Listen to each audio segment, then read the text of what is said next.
Satu, dua, tiga. Assalamualaikum warahmatullahi wabarakatuh. Alhamdulillah. Alhamdulillahilladzi an'amana bi ni'mati imani wal islam.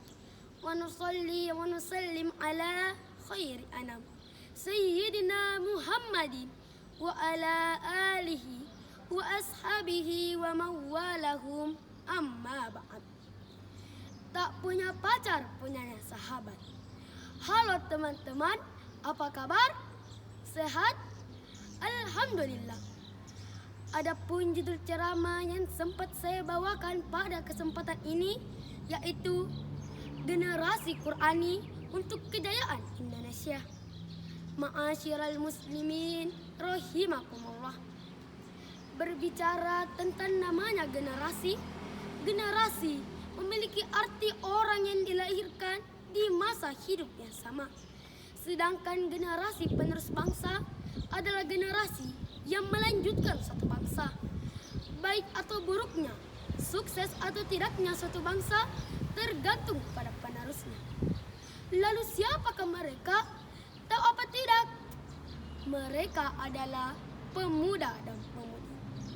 Bung Karno berkata, berikan aku 1000 orang tua, maka akan kucabut semeru dari akarnya. Tapi cukup kau beri aku 10 pemuda, maka akan kuguncangkan dunia. Kutipan dari Bung Karno ini sudah sangat jelas betapa pentingnya pemuda dan pemudi sebagai generasi penerus bangsa. Selanjutnya, kita tidak boleh lupa bahwa pemuda dan pemudi berkualitas tidak lahir dan tidak hadir dalam hitungan detik saja, namun membutuhkan perkembangan sejak usia dini. Anak-anak dan usia remaja hingga akhirnya menjadi pemuda dan pemudi generasi penerus bangsa. Syekh Mustafa Alaihi mengatakan bahwa di tangan pemuda dan pemudilah maju dan mundurnya satu bangsa. Tetapi di zaman modern ini keadaan sungguh mengecewakan. Banyak di antara kita telah lupa dan lalai akan keberadaan Al-Quran. Terlalu sibuk mengejar materi duniawi yang hanya dipenuhi dengan angan-angan kosong belaka, yang seolah tiada akhirnya sampai-sampai melupakan kehidupan akhirat.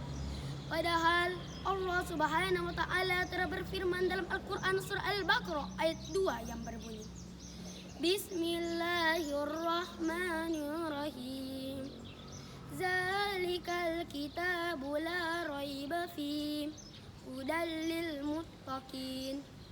Artinya, kitab Al-Quran ini tidak ada keraguan padanya, petunjuk bagi mereka orang-orang yang bertakwa.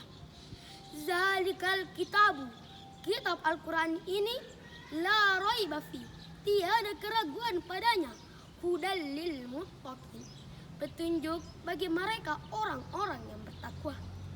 Ma'asyiral muslimin rahimakumullah. Dari ayat di atas sudah sangat jelas betapa pentingnya Al-Quran bagi kehidupan manusia dan masuk dalam pembentukan generasi penerus bangsa, yaitu sebagai petunjuk dan pedoman agar bisa menjadi generasi penerus yang bermental takwa. Alangkah tidak berlebihan jika masalah di hati pemuda ini kita atasi dengan membentuk generasi Qur'ani. Apa itu generasi Qur'ani? Generasi Qur'ani adalah generasi yang mencintai dan menjadikan Al-Quran sebagai pedoman dengan cara yang pertama, menanamkan nilai-nilai Al-Quran sejak dini. Keluarga adalah unit terkecil di masyarakat, namun memiliki peran penting dalam kemajuan bangsa. Baik buruknya anak tercermin dari keluarganya.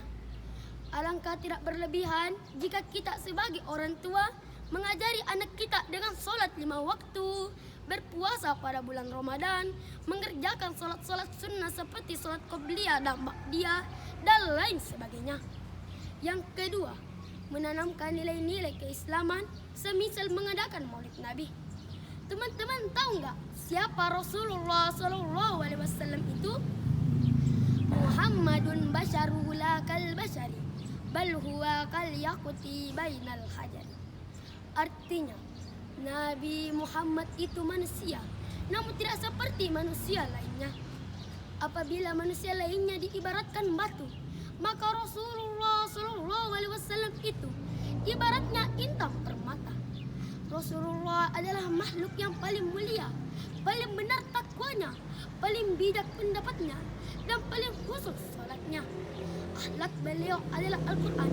Sungguh mulianya akhlak beliau, sampai-sampai Allah Subhanahu wa taala memujinya dalam Al-Quran surah Al-Ahzab ayat 21 yang berbunyi, Bismillahirrahmanirrahim. Laqad kana lakum fi Rasulillahi uswatun hasanah liman kana yarjullaha wal yawmal akhir wa zakarullaha katsiran. Artinya, sesungguhnya telah ada pada diri Rasulullah itu suri teladan yang baik bagimu, yaitu bagi orang yang mengharap rahmat Allah dan kedatangan pada hari kiamat, dan dia banyak menyebut nama Allah. Ma'asyiral muslimin rahimakumullah. Demikianlah yang sempat saya sampaikan. Mudah-mudahan bermanfaat buat kita semua, terkhusus buat diri saya pribadi. Jika terdapat hal yang baik, itu berarti datangnya dari Allah. Dan jika terdapat hal yang buruk, itu datangnya dari diri saya pribadi. Terima kasih atas segala perhatian dan mohon maaf atas segala kehilafan dan salah kata. Wabillahi taufiq wa da'watu wal irsyad. Wassalamualaikum warahmatullahi wabarakatuh.